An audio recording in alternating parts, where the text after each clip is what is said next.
Thanks for taking the time to download the Inside the Jungle podcast. To send along your feedback about this show, send your emails to insidethejungle@spnt.tv. What's happening, Bengals fans? It's the Wednesday Night Roundtable. Michael Johnson, a Cincinnati Bengal, once again. We talked about his signing as the Bengals add to the defensive line. We'll also take your calls, and we'll talk all things Bengals tonight on the Wednesday Night Roundtable here at cincyjungle.com. Get in touch.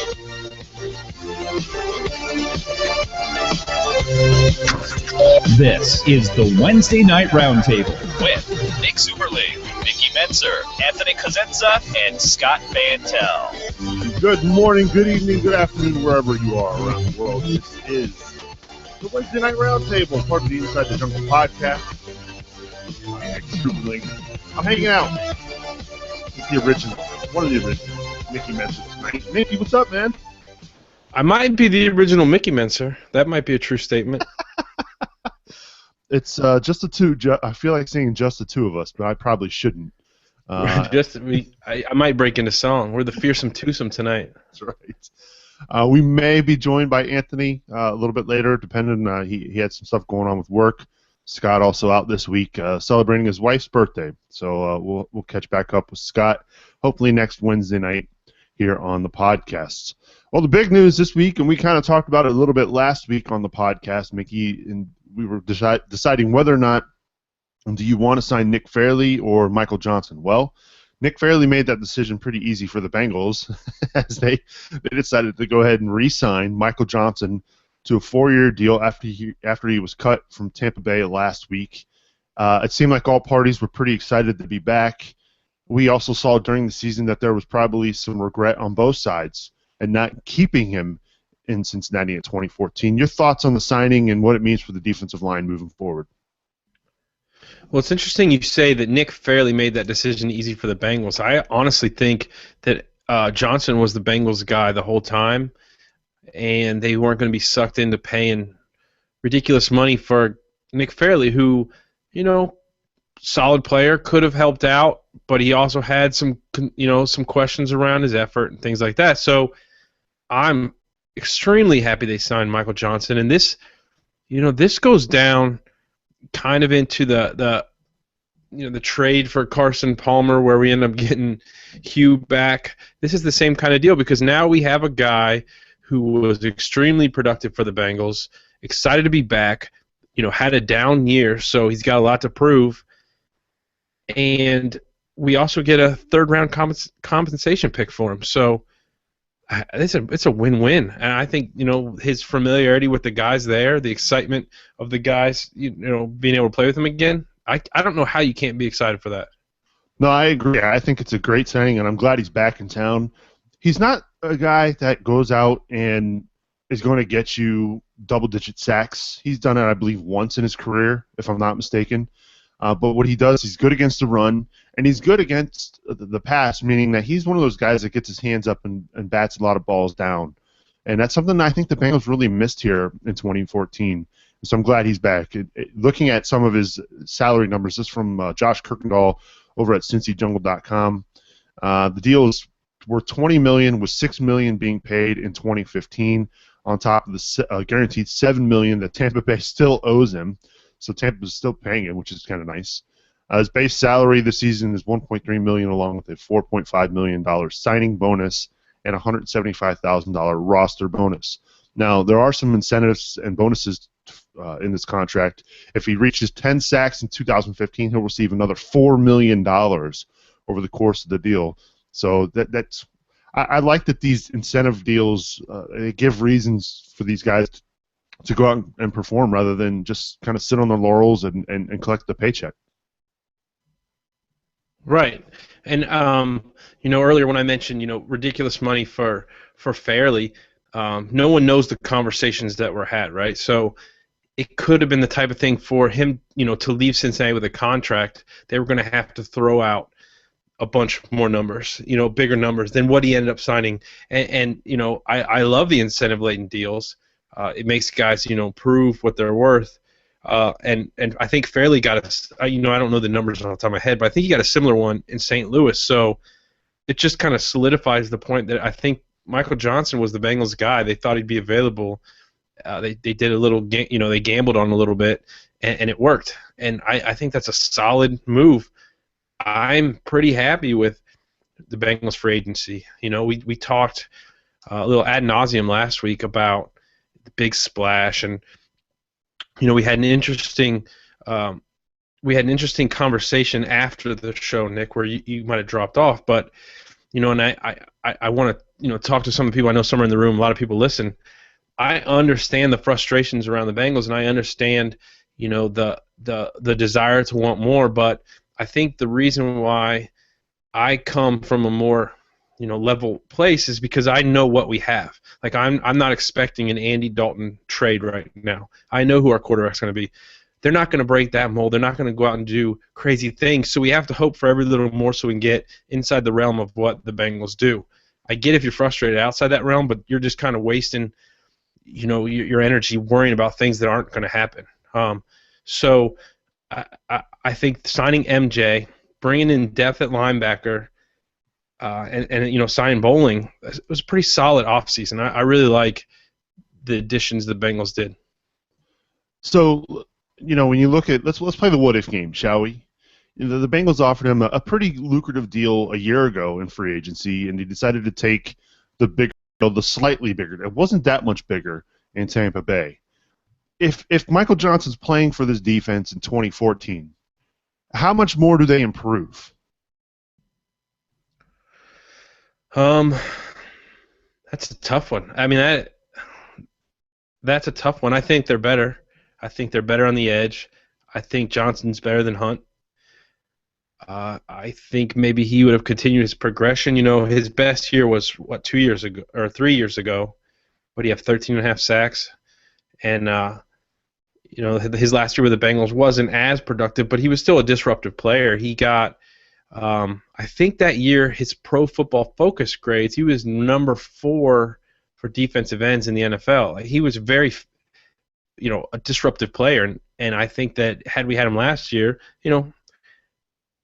chances are good the Bengals still lose the first round of the playoffs, but our defensive line's a little better. So having him back, I think there's no question he's better than what the Bengals currently have on the roster. Just makes that part of the defense better. There's still other holes. We need some help up the middle. I would like to see a Peko replacement. I don't know that we're going to see that. We may get something in the draft, and I think that's going to definitely be a focus. But now defensive end is not as big as a need in the draft. You don't need to worry about that edge. So, the offensive line's not as big of a need in the beginning. So, I mean, they could still be looking at, someone in the middle to make this line stronger. So I think, long answer to your short question, Nick, is that they'd make us better, and I think that we would have been better last year had he been here. Yeah, I think they would have been better as well. Just the simple fact that they could rotate more. You put a guy, and let's be fair, Wallace Gilberry is not a starter on the defensive end. And Marcus Hunt is clearly still a project. But, if you have a guy like Michael Johnson in there, you give these guys less snaps, which means they're more fresh, and that's something that was a big focus when Mike Zimmer was the defensive coordinator. They were always rotating these guys in and out at defensive end, and it just seemed like they were more fresh in December and in the playoff game. Do I think that the Bengals would have beaten the Colts with Michael Johnson, if he was on this team? No. Do I think they might have had another win on their regular season? Possibly. Maybe that game against Carolina, he's a guy that's quick enough that could have done a better job containing Cam Newton. I mean, we're talking very small margins here, but he's still another guy that can make an impact. We saw the game that really sticks out to me was 2 years ago against Green Bay, just knocking down those Aaron Rodgers passes, and I think that's something that they really missed a year ago. He's not going to go out and get you 20 sacks, but if he can get you 7 or 8, and then you couple that with a healthier Geno here in 2015, and Carlos Dunlap, who we know what he can do, you get these 3 guys together again, and they can wreak some havoc. So I'm pretty pleased. I'm pretty excited that they were able to get Johnson back. I'll ask this question before we switch gears too. Are you surprised? I actually thought Minnesota had a better chance of getting Michael Johnson rather than the Bengals, just because of the Zimmer connection. Maybe, but I think he has more personal connections still in Cincinnati. You know, like he was out to dinner with guys before he signed. I think that was important for him. And your point about guys being fresher is huge, because we saw glimpses from Marcus Hunt enough that we thought he might be the guy that could step in and fill the role. Wallace Gilberry had his best years when he was a rotation guy and not someone that was counted on. You know, he had some great moments when he was the fill-in when, for fresh legs. So that alone makes this defense a little better. I'm excited, and a lot of Bengals fans, it's surprising when you saw everything that happened on social media. After the first 24 hours of free agency, we talked about this last week on the podcast too. Everybody was up in arms about free agency and how the Bengals weren't doing anything. Well, I just happened to glance today at the poll we have over at CincyJungle.com about Bengals fans' feelings towards free agency, and 59% of people are pretty pleased with what's happened so far. They've signed Michael Johnson. They've got Clint Bowling under contract. A lot of people were a little upset about the Ray Maualuga deal because of the amount he got, but they still signed a veteran linebacker who has been productive at times for the Bengals. He hasn't been a Pro Bowl linebacker, but at the same time, he's a guy that knows the system, and you can't question his heart. You can't question his hustle. The guy goes out there and lays it on the line. And so, from a free agency perspective, after a week, I'd have to say, and you probably agree with this, Mickey, the Bengals have really done a good job. They've kept the guys that they know are productive, and they've locked them up for a couple years now. No question. Yes, I think that is awesome. I think that when you compare it to the other teams in the division, they've definitely outpaced the Browns, Steelers, Ravens. Our losses aren't as significant. There's still opportunities to, grab guys that may, wide receivers, another spot where there's a couple guys out there that you might like to see in camp, see if they can, put things together. But yeah, I am extremely positive. Most people should be positive with this free agency. So I'm kind of shocked by the people that are still so adamant against it, if that makes any sense. Yeah, it does.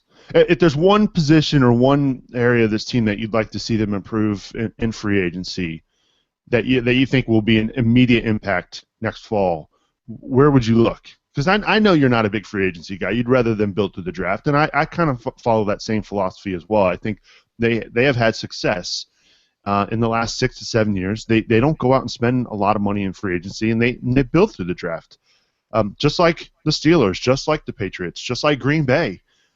So speaking of Green Bay, we haven't even really talked about A.J. Hawk and how they brought him in as a linebacker in this free agency, which kind of, believe it or not, he's gotten forgotten after just a week. But if there's one spot on this team where you think they could go out and sign somebody that would make an impact in free agency, where would it be? You from now on, or are you talking about from now on? Yeah, if they could go out and sign somebody now. Kick returner, maybe. You stole my thunder. You know what I mean? Get a wide receiver that could make an impact, but you have a solid guy back there to return kicks. I think that would be solid. I think there's still a chance that Gresham's back. I think there's a ton of questions around that, but I still, the longer he's out there, if he comes back healthy, I think the possibility grows. But I think kick returner would probably make the biggest impact on this team, because if you could get a guy that gave you a little of what Pac-Man does, that improves that part of your game so much. Our special teams, believe it or not, it's so solid with Nugent and Huber kicking the ball, with the coverage that we've got, the Gunners with Denard and Kirkpatrick, and the kick return or the kickoff coverage teams they do a great job, right? This is the one thing, the one area that really, and this has been the entire Marvin Lewis era, they have never had that dominant, hold your breath kind of threat at kick return and punt return. Yes, Pac-Man is, he provides that, but he's so important on defense that they can't risk him returning kicks and getting injured because of his impact on the defense. I would love for them to go out and get that guy. The guy that comes to mind is Dante Hall. The X factor there in Kansas City. He was a scary threat. Who was and I can't believe I'm blanking on his name. He's the all-time kick return guy for Devin Hester. That would be amazing if they could get somebody like Devin Hester that changes the field, that puts fear into your special teams coordinator every week, or to the point where you're punting the ball out of bounds, where you're squib kicking it all the time. I would just love for them to have that kind of guy on special teams, and that isn't a worry that he might get injured because they need him elsewhere. Right. No, I totally agree. I don't know much about the guy, but I thought a guy like Harry Douglas could possibly be one of those. The Bengals. Who's the Bengals' last threat? I think Pac-Man Jones is an outstanding kick returner, but he's not, like you said, he's too important to other phases of the game to use him on every kick. So who would be the last Bengals kick returner that struck fear? Is it Warwick? No, he didn't even do it often enough. I would say the guy that I remember having that kind of impact was Tremaine Mack. Yeah. But again, he had issues off the field too. Yeah. I mean, there was some issues. I was just trying to think who's still out there. You got Sanzenbacher. I don't know that he's an every kick return guy, but I'd argue he's better than Tate. Well, you're not saying much there, right?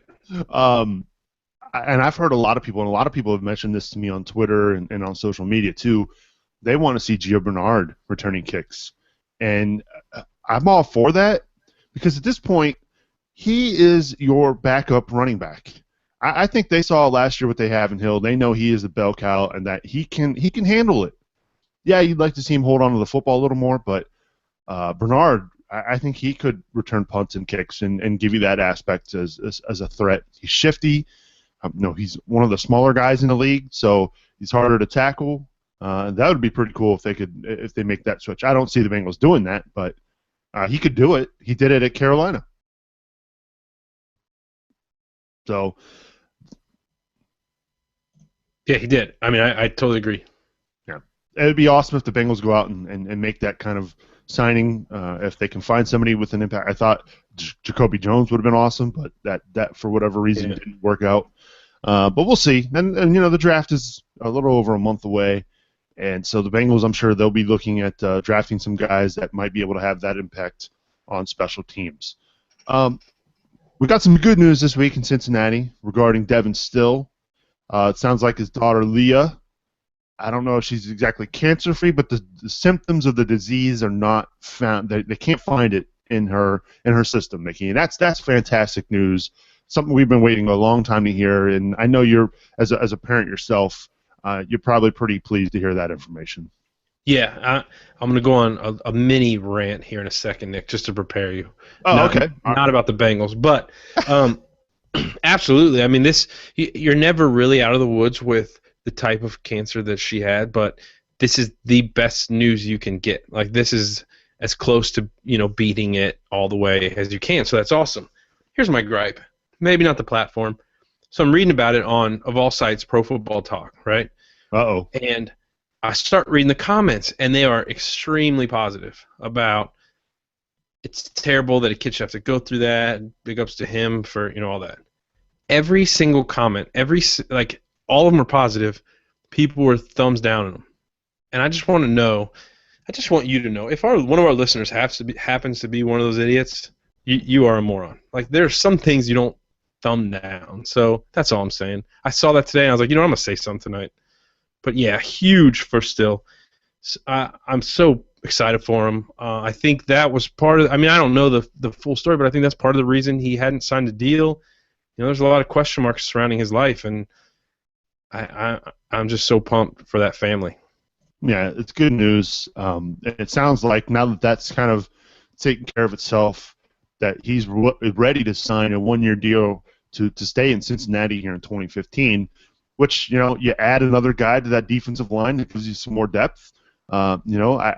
He's not a starter by any stretch of the means, but he's a guy that can come in, and again, it's about rotation and keeping guys fresh. When Thompson came back here in 2014 from his injury, it looked like because you'd added that extra body. Now Peko got a little more fresh and was playing a little better rather than taking so many snaps earlier in the season when he was getting manhandled. So you add to the rotation, you get a guy like Still back in who, he's got knowledge of the defense, and again, a good locker room presence. It's something you can't get enough of here in Cincinnati, and I hope that the Bengals make it happen. It sounds like it's going to be a one-year deal for Still here in 2015, and that's good news. And maybe he's got a little more fire, Nick. I mean, he's got a little bit less on his plate, if you know what I'm saying, and he focuses a little more on football. Maybe this is a new sign, a new thing for him. Maybe he just comes into camp just ready, and that would be awesome. So that's the good news. Keep it tuned to CincyJungle.com for more information as we continue to post updates on free agency. The guys, Josh, Jason, Mickey, Anthony, everybody at the staff here on Cincy Jungle has done a great job so far this first week of free agency, keeping everybody updated on what's going on with the Bengals in free agency. It's pretty cool stuff as well. Well, open up the phone lines, 404-946-3397 if you want to get in touch. We'll talk Bengals. We'll talk free agency. We'll do our best to talk draft. I'll be honest, I'm not the biggest draft nick in the world, but I could talk a little bit about the draft. I know Mickey can as well. Hey, speak of the devil, we ask and we get. Area code 513. Hi, who's this? 513, you're on the air. Greg from Cincinnati. How you doing? Hey, Greg. How are you? Well, I'm doing good, man. I tweeted you that I'd be calling this week and stuff, but that's where we got Michael Johnson. Where I was like nervous as heck and stuff, all day Sunday. I'm like, oh man, please just get him signed and stuff and all that. Once we got him signed, I'm like, thank you. But I think I pretty much wanted to say, you knew when Mike Zimmer knew he was getting on that plane to Cincinnati. You guys can agree with me. You knew when, because he kept trying to tell him, please don't get on the plane. But I think everybody kind of he knew when he was going to Cincinnati. He's like, yeah, he's not coming back. Yeah, well, I think a lot of that has to do with the fact he's got so many friends in the locker room, and he had success in Cincinnati. Look, Minnesota's an up-and-coming team, and I don't have any question that Mike Zimmer can do a great job there in Minnesota. But I think, where Michael Johnson is as far as his age and where he's at in his career, he wants to win and be in the postseason. And, the Bengals have shown, after 4 years in a row getting there, that they can do it. There's no guarantees in Minnesota that he can. Yeah, absolutely and stuff. Like I say, and like you guys are just talking about, that frees up, sky's the limit, what you can do in the draft. My guess is he'll still be maybe an offensive or defensive tackle. And actually, another question I wanted to ask is about another guy that left us for the Bucs. He just got cut. Do you think it's possible Anthony Collins can come back here?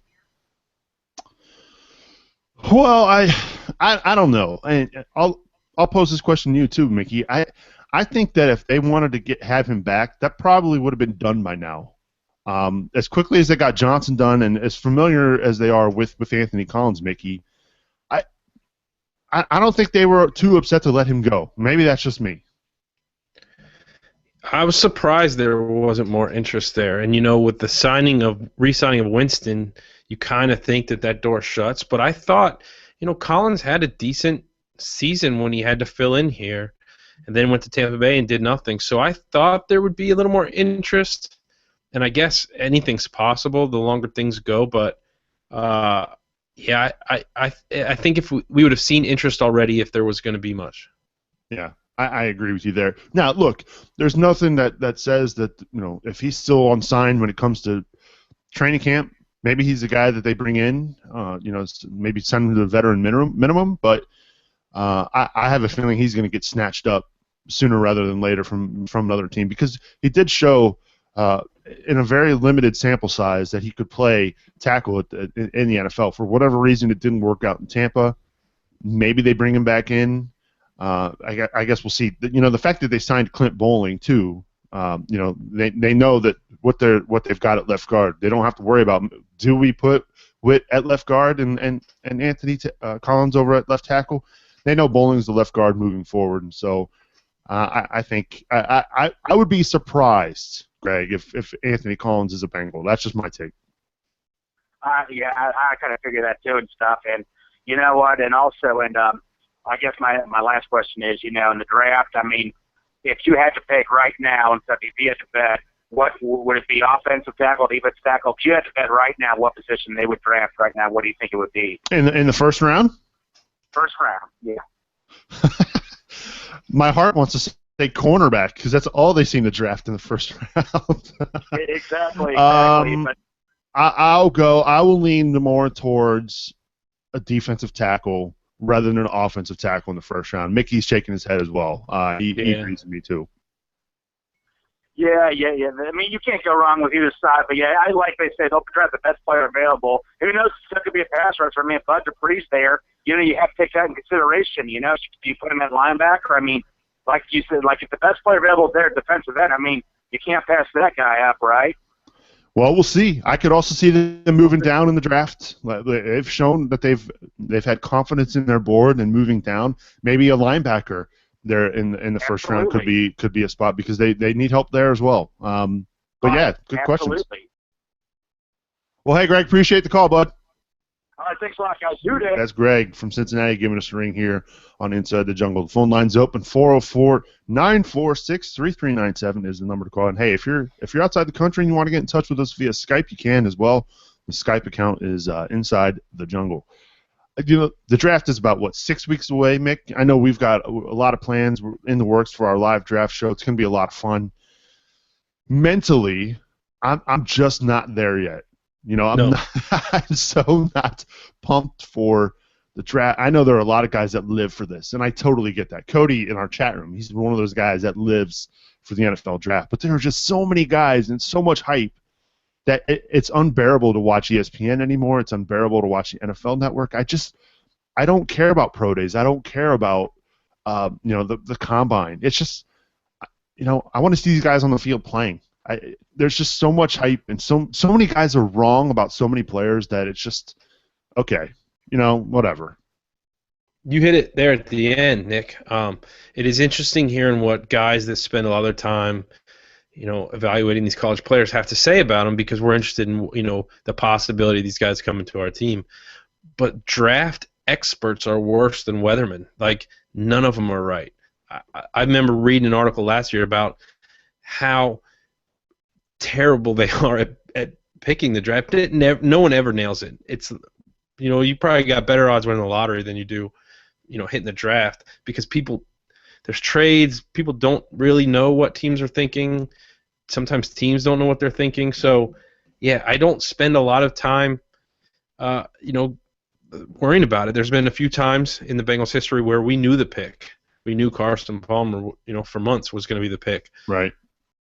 It's kind of cool now not knowing and seeing, hoping certain guys fall, but it's never what you think, is it? No. I remember for months we knew it was going to be Jermaine Gresham. How'd that turn out? Right.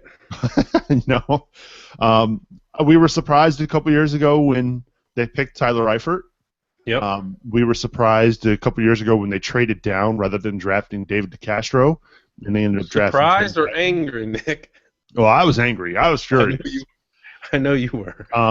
But a lot of Bengals fans were angry that night as well. So look, it's the draft. It's a lot of fun. Don't get us wrong. We're pumped about the draft. It's about 6 weeks too early for me right now. Give me a couple more weeks. Yeah, I'll start getting into it, and we'll be covering it for sure here on the podcast. We'll be having guys like Cody back to talk about his draft board and where the Bengals stand, where they're picking. We've got time for that, and believe it or not, we actually still need to continue our position group series. We've got 2 groups left: the running backs and the quarterbacks, and we'll throw another week in there. We'll talk about the coaches and give our grades for the coaches here in 2014 as we continue this off season.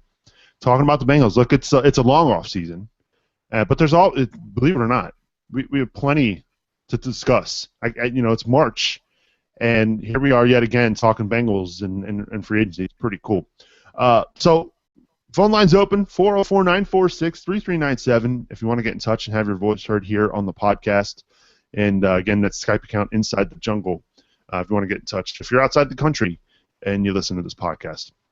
I don't know if you had a chance to look at this today, Mickey, and I know I'm kind of throwing a curveball at you, but I happened to catch this article on ESPN.com about proposed rule changes by the committee, the Rules Committee, there were some interesting rules changes in here. It's this one from the Colts. And, 9 points. The 9 points. In case you haven't missed it, the Colts proposed if a team converts a 2-point conversion, it would then line up from the 32-yard line and attempt a 50-yard field goal, which would be worth 1 point if you make that kick, giving you a total of 9 points for the possession. It's different. It's interesting. And the Colts, their GM Ryan Grigson says, we're just encouraging dialogue to make the extra point more relevant. I'm all for making the extra point more relevant, but this is a little excessive in my opinion. You're adding a whole other play after a touchdown. And I don't know what your thoughts are, but I think the extra point right now is ridiculous anyway. I think they should just allow, if you score a touchdown, to get 7 points because it's so automatic that why waste those 30 seconds or however many seconds it is to kick for 1 point when it's so automatic. That's just my take. I'd rather see the NFL just give them 7 points if they score a touchdown. Your thoughts on the 9-point play, though? It's interesting. You can't deny that. It's interesting. So I didn't read the full proposal. Are both of those plays untimed? I'm assuming yes. So, like you said, you're going to have a few minutes, to reset. Then your commercial break. I mean, that's a long time. Yeah. I don't mind the way it is now. Extra points are kind of a given until they're not, and when they're missed, sometimes that's a big deal. The 2-point conversion is always exciting. So maybe make extra points a little tougher. I don't know how you do it. Maybe pick a hash or back up a little farther. I don't know, but Well, I don't think you necessarily need to back up. I think what they should do is they should make them take the extra point outside the numbers because the angle makes the goalposts smaller. Very similar to what they do in rugby. They kick it from real wide, Well, they put it where they kick it from where the ball's placed in the end zone. Right. So maybe that's something that you could look at as well. If right. You catch it in the corner by the pylon, well, that's where you're kicking the extra point because the angle would be sideline. Right, exactly. And maybe you don't have guys trying to block it. It could be done. It's something that's not out of the ordinary. And these kickers are so good, they could probably still make those kicks really easily. But right. I think that if you make the angle more sharp, it makes the goalpost smaller, and it makes it more interesting. Yeah. I agree. I totally agree. Let's go back to the jungle line. Area code 703. Hi, who's this? Hi, this is Richard Rolson. Hey, Richard, what's happening? Not much. Just I was interested in your discussion, and I had actually been thinking for a while, pitch an idea to you for when it's a quiet time of the year after the draft and all that. If you're looking for ideas, is like what you and Mickey and Anthony would think about. What would you do to improve the NFL? And so kind of was like what you were talking about now, so you got me thinking about it. So that's an idea I'd like to hear you guys talk about sometime. How can we improve the NFL? I would say let the Bengals win every week. That would do it. Man, that's a loaded question, though. That's something we'll have to – I think we should devote an entire episode to. Maybe we'll do that sometime after the draft. That's a great point. Because there are ways you could improve the NFL. But I'd also argue, too, Richard, and I think you might agree with it as well, it's already pretty good. No, it's definitely good. But here, let me give you my example, the one that I've thought about for a while. All right. Is the NFL is bound and determined to put games on Thursday night. So let's face it, a lot of Thursday night games are really bad because the team is just too short of a turnaround for teams. And the NFL has thought about extending the season. And so I've thought you kind of combine it without adding games, or maybe you do, but add another bye week, make two. They did that one season. They didn't like it, but I think you add another bye week, and then no team goes into a Thursday night. Every team that plays in a Thursday night is coming off a bye. That way they had more time in between. And because they're playing on a Thursday night, they get a little bit extra time after the Thursday night game. So it helps with the wear and tear on the players. And it's just like a little thing I think could help improve the game because they're trying to push too many night games, and I think it's taken away from some of the play on the field. Thursday night games usually, unless they're a Bengals game, I don't watch them because they're not really well-played games. That's true. No, that's a great point. I'd like to see them have teams more fresh for those Thursday night games. Because you're right, the games this year were horrendous. Yeah. I think the other thing too, because all this talk about player safety, and maybe you might agree with this as well, Mickey. I think that they should spread the season out over more weeks, give them even more buys. I wouldn't be opposed to having them having 4 buys a year. Maybe have one a month, and have the season go from, instead of starting in September, maybe you start in August and it ends in March. Just spread it out over more weeks, which the NFL would love anyway. That would be good. That would be an even more radical change. I think it gives guys more time to get healthy and keeps them more fresh. I don't know, Mickey. I don't know if he has an opinion on that, or not. But look, I think we should devote an entire episode to how we can improve the NFL. I think that's a great call. Okay. One other question. Just what position do you think the Bengals? I don't think there'll be any big splashes, but I think every year the Bengals do like filler guys that got cut after the draft and that. What position do you think the Bengals will focus on with that like third wave of free agents? And with that, I'll let you guys go and talk. Houday. Houday, appreciate the call, Richard. I think what we've seen in the past, in that third wave of free agency, if you're talking about after the draft, guys that they've brought in from college free agents, guys that they brought in that were free agents, I would say the area we always seem to see from the Bengals is, either a wide receiver or a cornerback. The quicker, the shiftier guys. We don't see a lot of those middle of the offensive line, those big thumpers. If they're big and they're able to play, normally those guys are signed up pretty quick or drafted pretty quick. So I think you can always find a receiver. You can always find a cornerback in this league.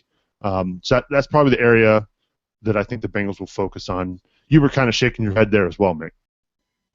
Yeah, I mean, they bring in the guys that could maybe catch fire in camp and get a spot, but mostly it's filler. I mean, I can't think of a guy that we brought in that's really made an impact after the draft. Well, Ryan Hewitt. He was a college free agent. Oh, I mean, are you talking about like a Burfict, or are you talking about? Oh, Burfict is another one. I didn't even think about that. Yeah.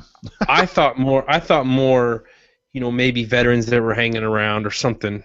I wasn't thinking of the rookies. Well, yeah, I mean, it's hard to, when you think about the veterans, I don't. They will sign probably a bunch of different positions, 7 or 8 guys right after.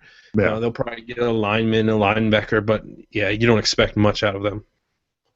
Let's go back to the jungle line. Area code 269. Hi, who's this? Hey, what's up, fellas? This is Doc Ox from Kentucky. Hey, Doc. How you been, buddy? Not too bad. Hope you guys are doing well tonight. We are. We're talking Bengals on a Wednesday night. Does it get any better than this, Doc? It does not, outside of a Super Bowl win. Well, of course.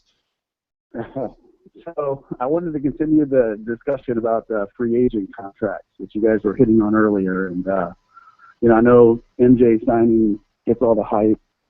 We missed out on Fairley. Mauga was overpaid, I think most people say.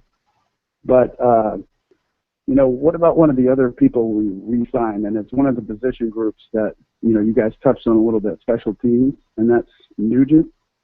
I think it was 2 years, $4 million, which, in my opinion, a little excessive. I think you can get a kicker with similar skills for much cheaper. And also, I think it would have been advantageous to bring in a few kickers to, get some competition in there, see what else we can do. But I wanted to get, your guys' take on that. Well, let me pose the question back to you, Doc. outside of the kick he missed against Carolina, would you argue that Nugent had probably his best year in Cincinnati? I don't know. I thought statistically he had one of his worst years last year. I know he finished strong, hitting the last 16 or so, whatever the percentage was, but I was thinking he had a pretty down year in general. But, you guys probably know the statistics better than I do. I know after the Carolina miss, I don't think he missed a kick until the Steelers game, right? Steelers. So I think from a field goal perspective, he was pretty. I mean, you'd like for him to make that kick against Carolina, obviously. Do I think that the contract is a bit steep? I think they have enough room in the cap where it doesn't really, it's not that big of a deal. But I think, when you get any higher than what he's being paid, I think you're right. I think you're overvaluing that position a little bit more. Maybe if we're talking about Sebastian Janikowski, who's a freaking monster out there in Oakland, maybe it's a little different. But again, I thought he had a pretty solid year. I thought his kickoffs were better in 2014, and so I'm not too upset with the amount. But I think they've also shown, and they did this to the last couple of years. Quinn Sharp, a guy that they signed as a college free agent out of Oklahoma State, who was an All-American punter and an All-American kicker, was a guy that was somebody that they thought might be able to challenge Nugent. But I think Mickey would agree with this as well. Nugent's job's pretty much safe in Cincinnati, and I think he did more than an okay job in 2014. Yeah, I think kickoffs were better. That's something else I haven't seen, but and maybe I'm looking at it through rose-tinted glasses for other kickers. But it seems like his touchback percentages seems like it isn't very high given the rest of the league. Again, I'm not speaking through statistics. That's just an assumption on my part. But and it's I agree that we have plenty of room under the salary cap. We could devote a whole show to people complaining about that, but it just seems like it would be nice to have a little bit of competition, some fresh bodies at least to push him a little bit, as opposed to handing them the keys to the car already. That's my thought. No, that's a good point, and we appreciate the call, Doc. Don't be a stranger. Yeah, thanks a lot. You guys have a good night. Looking forward to that draft party at Lachey's next month. We'll hope we'll see you there, man. Definitely. You guys are signing jerseys, right? Yeah, why not? I've never given an autograph, but why not? That'll be kind of cool. Appreciate the call, Doc. Have a good night. Uday, that's Doc Ox here on the Skype line. If you want to get in touch, 404-946-3397 if you want to get in touch with us as well. I know you wanted to add to that, Mickey, talking about Nugent. You're obviously a big Nugent fan. He's an area native, growing up in just outside of Dayton, and played at Ohio State. I thought, I was a big opponent of Nugent a couple years ago. I would rather them have signed Josh Brown, but I thought he has bounced back since that injury, and I thought he did an okay job in 2014. I would love for him to make that kick against Carolina, but I think he bounced back really well from that. And by the way, let's not forget that he was playing with some significant circumstances in 2014 when his dad passing. So you add that in fact, I thought he did a pretty good job. I think he did a fine job. I think he's a good kicker. I think the Bengals paid for the continuity and just knowing what you have.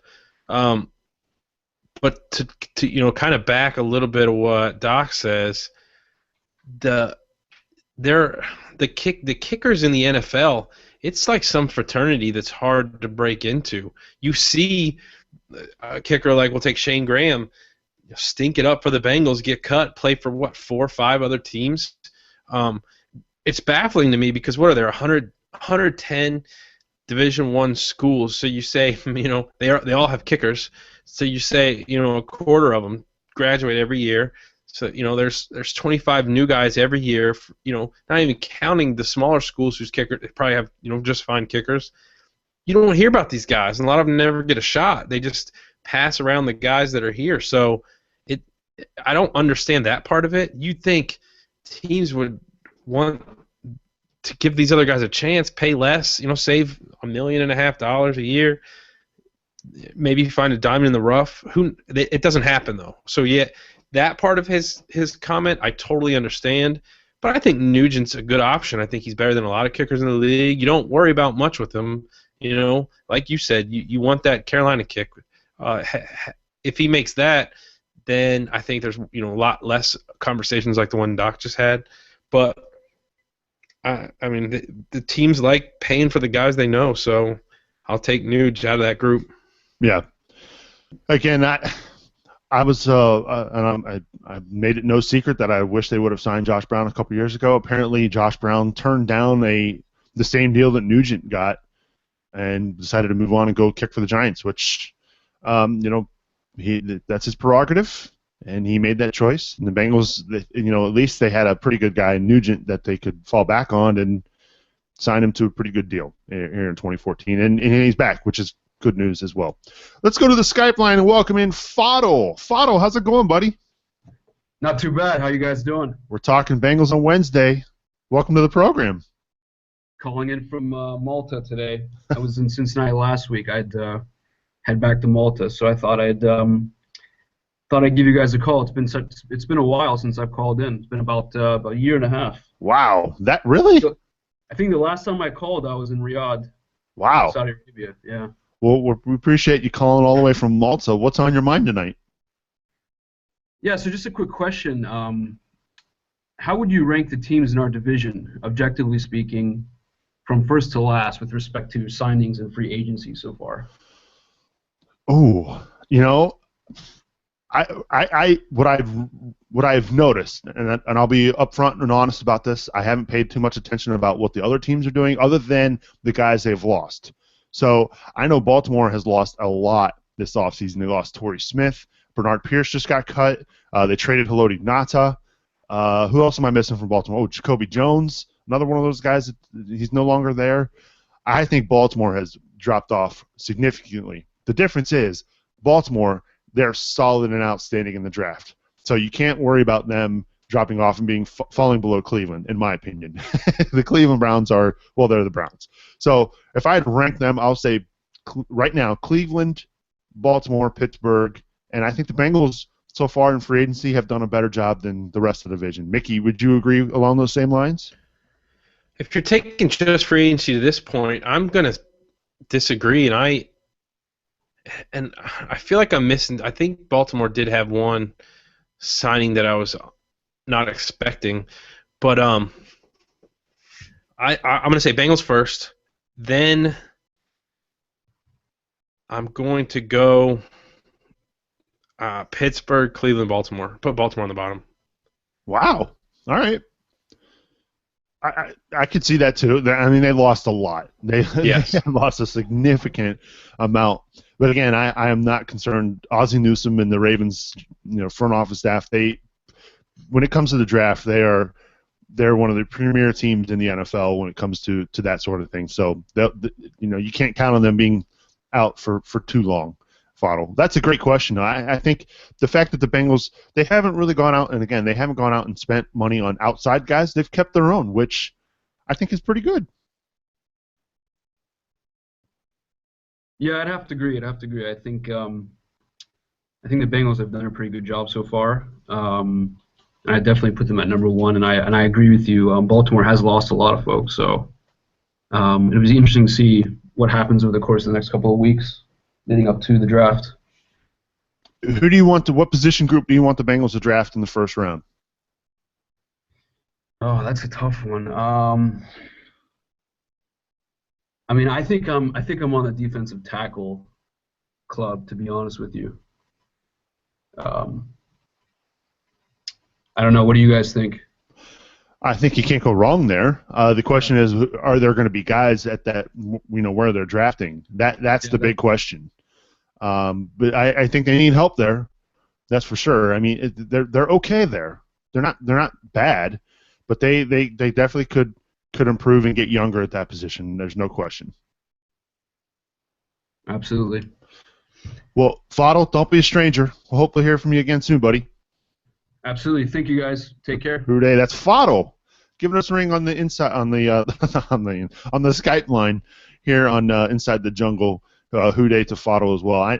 The guy's a huge supporter of this podcast, and I can't thank him enough for his support of the show. And good to hear from him, all the way over in Malta. Yeah. So we do some shout-outs, Mick? Sure. Do it. Shout-outs! Each and every week here on the podcast, we shout-out fans of the podcast. You want to start us off? You're probably going to steal the one I was going to do, but go ahead. You think I will? I got a tweet today from Mangan Supertramp, at Mangan Supertramp. And he said, I've said it before and I'll say it again. Thank God for Houday fans on the podcast. The only positive Bengal fan left. Toomey got my blood boiling. So my shout-out is to him with the little thumb in the eye of Cody, because that's all good fun right there. That's fantastic. Okay, you didn't steal mine, but I did see that today and thought that was fantastic. So thank you, Mangan, for that tweet. That was pretty cool. Pretty awesome stuff. I'm going to give a shout-out this week to Adam Stevens. He just popped into our chat room. He says it's the first time in here. Hopefully he comes back next Wednesday, and hopefully we'll have the full lineup here on the podcast talking about the Bengals. So my shout-out this week is to Adam Stevens. Thanks for tuning in. Appreciate you tuning in here on Wednesday night. Speaking of Twitter, I tweeted out, I believe it was on Friday afternoon, just saying, hey, really excited to be, how did I put it, broadcasting live at Lachey's on April 30th for our NFL Draft Show. And I got the most random favorite of that tweet from a former NFL superstar. Do you remember Lights Out? I don't know. Sean Merriman. Remember Sean? Oh, yeah. Merriman? He favorited that? Favorited the tweet. I don't understand how he found it. Is he showing up? It favorited, and I hashtagged NFL Draft. Maybe that's why. But yeah, he favorited that tweet. So yeah, pretty cool. I thought that was kind of weird that Sean Merriman, who is not a Bengal of any nature, but still favorited that tweet. Well, I thought that was pretty neat. Maybe he's a Nick Lachey fan. Can you argue that, Mickey? Can you really argue? He's pretty dreamy. Or a Nick Superling fan. He's pretty dreamy also. Okay. If you want to shout out here on the podcast, you can follow me on Twitter. I'm at Nick Superling. Where can they follow you, Mick? At Houday fans. All right. Before we get out of here, NCAA tournament time. You got to pick one. Who's winning it all? Is it UK? You take UK or the field? You got to go UK. I mean, that's the smart money's there. Now, do they do it? I don't know. I mean, that's a tough task, but they're definitely the favorites. So I'm going with the favorites. You talk about unfortunate. The Bengals, the Bearcats, if they win their first round game, got to play UK in Louisville. Ouch. But hey, you know what? Go shock the world, Bearcats. That'd be pretty cool. Be a good win to hang your hat on, right? Absolutely. A lot of local teams in the area playing in the tournament. UK, UC, Xavier, Dayton, Ohio State. That's pretty cool. The region's a hotbed for college basketball. So hopefully everybody's having. Next year, if I'd have thought about it a little sooner, we probably should have done a bracket challenge. Maybe we'll do that next year for the tournament. Have a little fun with the podcast. I know it's not football related, but we're all sports fans here, and maybe we'll try that next year as well. Just a reminder, we broadcast this show live every Wednesday night at 8 o'clock Eastern right here at cincyjungle.com. So tune in. You can catch us. We've got the live video. Hopefully next week we'll have Anthony and Scott back. But yeah, every 8 o'clock Wednesday night live here at cincyjungle.com. Tune in, and we'll be doing the show. If you can't make the live show, don't worry. You can always download the podcast via iTunes, via Stitcher Smart Radio. There's all kinds of ways you can catch this content. It's on demand, and you can find it at anywhere you can download podcasts. So again, if you can't make the live show, make sure you subscribe so you don't miss a minute of Inside the Jungle. Inside the Jungle is listener supported. If you like what we do here on the podcast, check us out over at patreon.com. That's spnt.tv/Patreon. That'll take you right to our Patreon page. Right now we've got a huge amount of support from you fans. You've done a great job, and we can't thank you enough for your support. We've got a lot of stuff coming up here in April that we've got to prepare for. There's stuff that we need to do in order to make this draft show happen. So any support that you can send our way will be very much appreciated, and will go a long way in making our live draft show a big success. And speaking of that live draft show, don't forget, April 30th, put it in your calendars, Bengals fans. We'll be live at Lachey's Bar down in Over the Rhine at 8 o'clock Eastern. That show goes live down at the bar. Come down, have a drink, and hey, you know what? We'll sign some autographs, right, Mick? I'll sign something. I'll sign my tab, I think. It's going to be a lot of fun. The draft show, we've done it every year. It's a lot of fun. Last year we took it to a new level. We broadcasted throughout the whole 4 hours of the first round. Had a lot of great guests. We've got a lot of great guests lined up here for this show on April 30th from around the different SB Nation sites as well. So we'll be taking it in live at Lachey's. So make sure you join us. Put it in your calendar. We hope that you all turn out, and we'll see you for the live draft show. And if not, we'll see you in the chat room as we'll be broadcasting it live as well. Final thoughts here on episode 188, Mickey, as we get out of here this week. I like this show. I like where everyone's the head's at. You know what I mean? People are pretty positive. You know, Cody's, still kind of twisting his knife, but he's even happy with what the Bengals have done. I know he's just getting. I mean, he's getting that month before Christmas feeling. He just can't wait for the draft. So I'm definitely checking out his stuff. So I just like the vibe around the Bengals, and I hope it continues as we rebuild this team in the draft. Yeah, I think it's been a good free agency so far. They've brought guys in from outside that are going to be of help. AJ Hawk, Michael Johnson. They've signed their own, and Bowling and Maluga. And now we can start to shift our focus to the NFL draft as we get closer and closer to that big April 30th date here in a couple weeks. Again, we missed Scott and AC this week. Hopefully we'll have them back next week as we continue our position group series with the running backs, talking about Jeremy Hill, Gio Bernard, and everybody else on that running back staff. Thank you again, Mickey, as well. Appreciate everything that you do for us here on the podcast and website. You kick it. Oh, and by the way, before we get out of here, I got to just say, we recorded the show before this came out, but happy birthday to Cincy Jungle, right? 9 years, pretty cool feat, and I got to give Josh Kirkendall a shout out. He wrote a very nice piece, included us in that, and I know it was pretty cool to see, and I can't believe it's been 9 years. That's pretty remarkable. It is pretty cool, and his write-up was awesome. It's fun to be a part of this. It's really cool, and we thank you for your support. We love that everybody tunes in. We love that everybody downloads the show. If you got Bengals fans that you're friends with, tell them about us. Spread the word as we continue to grow this show, and, of course, grow Cincy Jungle as well. It's a great site. We're glad and honored to be a part of it as well. All right, enough rambling for me. Let's get out of here. Inside the Jungle is an SPNT production. For more information about our other podcasts, log on to spnt.tv. Special thanks to our associate producers, Andy Lanham, Larry Rolston, Mike Vardy, and Fado Bayari. Check out CincyJungle.com for all the latest about the Bengals.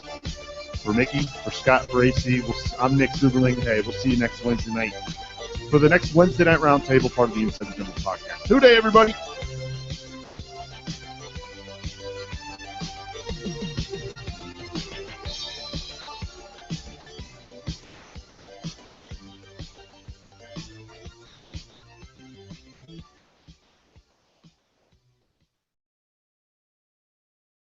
All right. Good stuff. That hour flew, man. Right? I was nervous, just us, but... Nervous? Yeah. I don't know. I mean, that's old school. It is old school. That's before we were live. Right. It was real old. I was so nervous tonight, could you tell? No, I honestly couldn't, but... I wasn't nervous. I think the only time I was ever nervous is probably the Munoz interview. You weren't nervous for Reggie Kelly? I was a little nervous for that one. No, and I probably was a little nervous the first time I did the Taste of the NFL. Oh, yeah. See, we talk after the show, Adam. Hi, Adam. He's new. You gotta let him know. Yeah, it's I honestly know if I were to come down there for that, I would be freaking out. It's just, yeah, I would be very nervous about that. Yeah, you're good. You got to do it one time. Yeah, I know. I didn't do enough of that in college. That's one of my big regrets in college is not interviewing people in person like that. I didn't do any of it. What do you mean? Oh, I know. I just wing it. Yeah. It's funny because I had Tommy there, and he's like, "How do you know what you're going to ask?" I'm like, "I don't know. I just start talking." And you do a great job with it. It's like you're a pro, man. I'm telling you, you're a big time pro. Yeah, thanks. What year did you graduate from OU? 2000. Okay, so you were there very briefly when Kevin Kerr was there, right? Yeah. He was my class. He kicked against me when he was at St. X. Okay. He was a really good kicker in high school. I don't remember how well he kicked in college, but I mean he was okay. I think at one point last I saw he had a trial with the Colts, and just never pursued it. Yeah, he ended up dating my ex and marrying my ex. There you go. Pass it along. Yeah. It worked out in the end, clearly. Yeah. You married up. Oh, for sure. I can't remember if Zastadil. When did he graduate? My age. Oh, okay. So he was there. He was his holder for, I guess, his freshman year. Yeah. Okay. I went to OU and I was a sideline reporter that fall, so fall of '99. I went to 2 football games. Okay. Not a big fan of the OU Bobcats? I mean, I was, and I was friends with a bunch of the guys, but yeah, a lot of people didn't go. And they weren't that good then. No. They were pretty. And to be fair, neither were we until we got Urban. The MAC was down except for Roethlisberger. Well, no, they had Byron. Byron Leftwich was still there. You had Leftwich. I'm wrong because Moss, Pennington. Yeah. OU sucked. OU was bad. BG was bad. Miami was okay. I remember when they had Travis Prentice. Right. Trying to think who else was good at that time. I don't know. I mean, Josh Harris was decent. Yeah, he was. But again, he was after me. He wasn't a quarterback until Urban came. Right. He was actually our running back. What's up, Cody? What's up? Don't be so negative, man. Apparently, I'm the negative guy now. I like it. Hey, when I was in school, they were still the beer cats for football, so we would all just leave as soon as they. I have no idea what he said. I think he just left. He's like, that's a good face though. Look at that. I'm gonna put that up on the screen. He always there it is. Oh. He always freezes at the best moment. I know. It's 2 weeks in a row. So you booked your travel. You're coming out to Ohio. Yeah. Yeah. That's awesome. Yeah. So I'm fly Wednesday. So. Okay. I'll get there late on Wednesday probably. I forget. So. I'll have a day to rest up and get ready. AC is still non-committal. I know. I think he's not going to go. Why? Sounds that way. I get that hunch where he's kind of like, maybe, until it gets to be like too late and be like, it's too late. He should come out. I think it's gonna be a good time. We tried hard last week in the after show. We were just like riding it for like. Yep. He's got a place to stay. I've got the funds. I could get him there. Like. Hope he comes out. Speaking of that, I was in touch with a rental company regarding headsets, and I've got to get like renter's insurance in order to rent these things. Yeah, it's pretty crazy. I've never done that before. Like renter's insurance for your house, or just like renter's insurance for the specific item? Well, I guess it'll be added to my homeowner's policy. But yeah, I had to give like the value of the headsets and the equipment that we'll be renting, and hopefully I can get that all taken care of. The other thing I need to do is I need to get like a banner made to put either behind us or like that we could tape to like a table in front of us. So I don't know if there's going to be a stage or not. I've never been down there, so No. I don't know how they're going to do it or how they're going to put us up.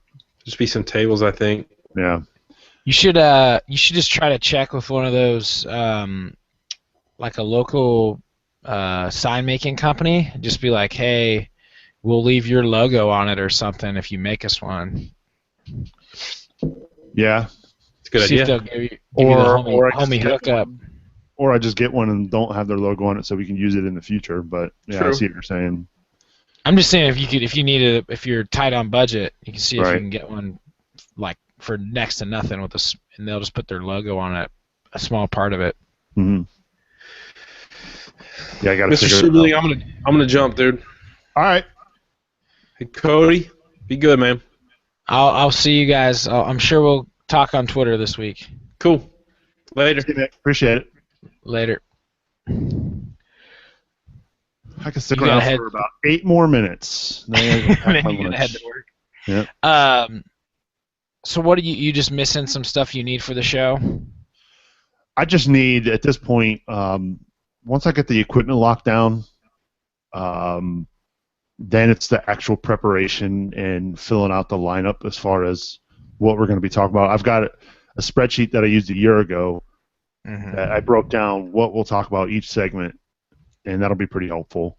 The other thing, too, is I need to test out, because I think if AC comes out, and even with you there and I think it'd be 5 of us if AC doesn't come out, we still got to figure out a way to have multiple camera shots, because otherwise it's just a table of 5. It's going to be too far away, and you can't tell who's talking, and I'd rather be able to have the ability to switch the camera shots. So I've got some software that will let us do that I'll have to test out and make sure it works and make sure the audio is synced up and then we look good doing it. So Yeah, even if you could get where it like panned onto 2 people, that's what they do sometimes on the thing, at least each half of the table or something.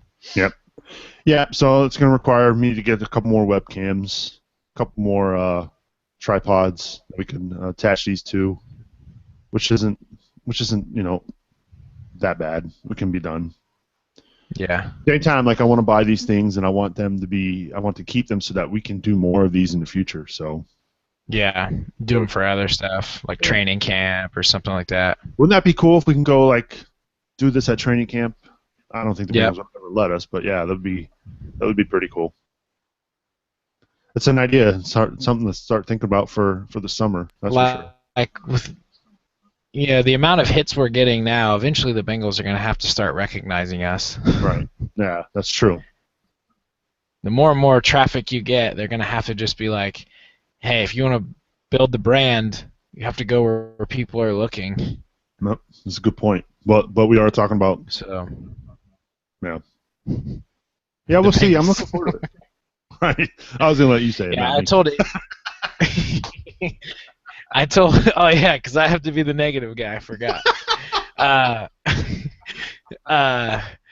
I told AC I signed up and got approved for NFL Media, so I know like on the away games what hotels they'll be staying at and stuff. Oh, cool. So we might try to hit up a couple of the games this year and then try to hang out in the lobby and be creepos like he did once with the Michael Johnson interview.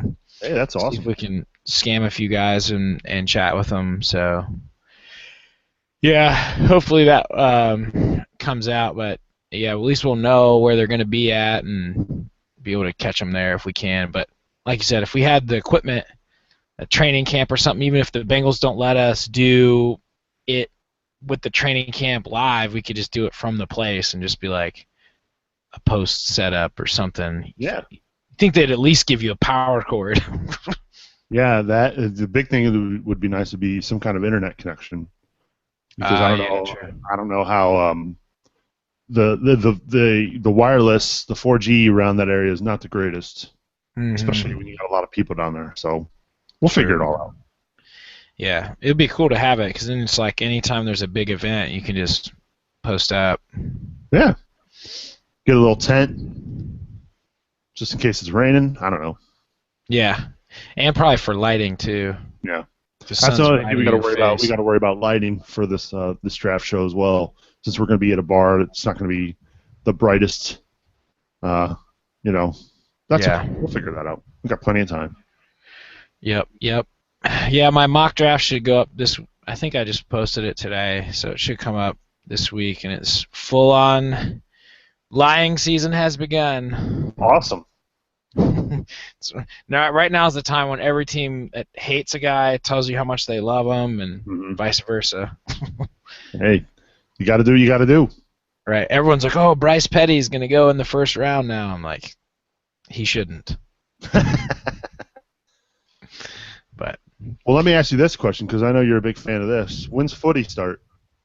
We started 2 weeks ago with practices and stuff, but I usually don't jump in until a little bit later. But this year, specifically because of the draft, I just told him I probably won't be able to commit to the early part of the season. Plus, me and my girlfriend got engaged 2 weeks ago or whatever. Oh, congratulations. Oh, thanks. You already ducked off before last time, so Very cool. Wedding planning is already. So we're trying to get married this fall, I think, so just do it quick and be done with it. So it's like we're in full on like finding venues and stuff. So that's what we're gonna do this weekend. Oh, cool. Yeah. So yeah, but they started like 2 weeks ago. Just it's all fitness stuff right now because you know the game. Oh yeah, I do. I love it. When does the AFL season start? It's coming up, right? Yeah. So we try to coincide with kind of what there is because it's a winter sport for them. So it was like made to be like the cricket players off season. So as cricket finishes, footy kind of picks up. Gotcha. So they've already started like a couple, like the NAB Cup, which is like their preseason games and stuff like that, have started. I think I have. I was able to. I think they offered that for free on the Watch AFL app on my iPad. I just hadn't had a chance to sit down and watch it. But yeah, I love watching that sport. It's so much fun. I wish I could play it. Yeah, they have a.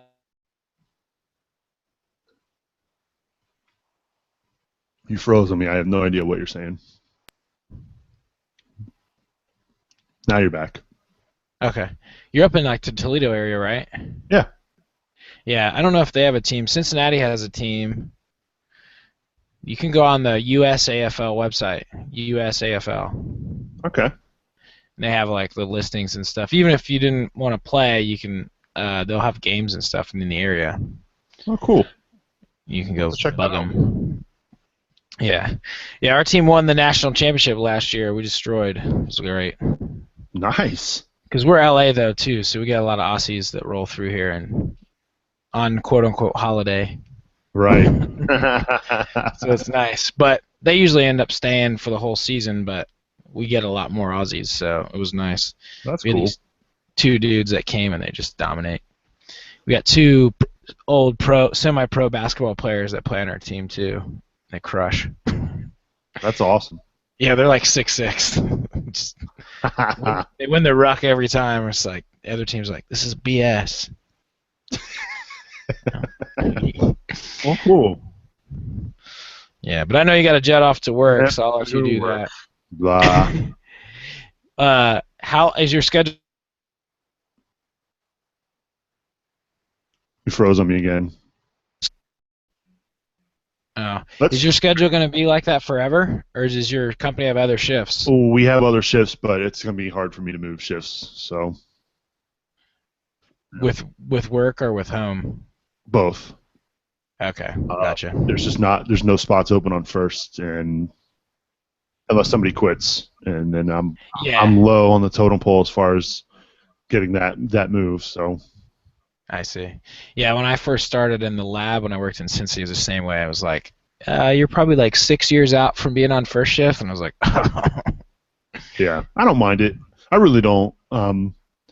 I sleep all day, and the kids are at school, so it kind of works out. But you're right. There are things that I miss out on. Like I'm a big soccer guy, so I can't go play soccer because the games are always at night. Yeah. But it could be worse. I could be unemployed, right? Exactly. There's always something worse. Yeah.